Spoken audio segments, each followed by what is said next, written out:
بسم الله الرحمن الرحيم. ويل للمطففين الذين إذا اكتالوا على الناس يستوفون وإذا كالوهم أو وزنوهم يخسرون ألا يظن أولئك أنهم مبعوثون ليوم عظيم يوم يقول الناس لرب العالمين كلا إن كتاب الفجار لفي سجين وما أدراك ما سجين كتاب مرقوم ويل يومئذ للمكذبين الذين يكذبون بيوم الدين وما يكذب به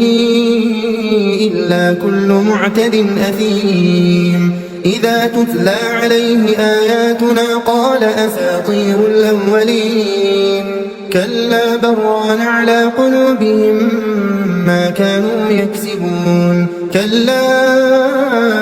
إنهم عن ربهم يومئذ لمحجوبون ثم إنهم لصال الجحيم ثم يقال هذا الذي كنتم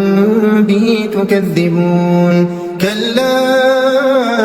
إن كتاب الأبرار لفي عليين وما أدراك ما عليون كتاب مرقوم يشهده المقربون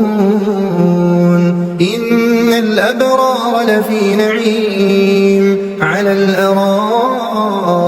ينظرون تعرف في وجوههم نضرة النعيم يسقون من رحيق مختوم ختامه مسك وفي ذلك فليتنافس المتنافسون ومزاجه من تسنيم عينا يشرب بها المقربون إن الذين أجرموا كانوا من الذين آمنوا يضحكون وإذا مروا بهم يتغامزون وإذا انقلبوا إلى أهلهم انقلبوا فكهين وإذا رأوهم قالوا إن هؤلاء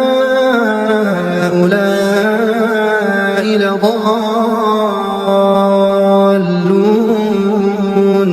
وما أرسلوا عليهم حافظين فاليوم الذين آمنوا من الكفار يضحكون على الأرائك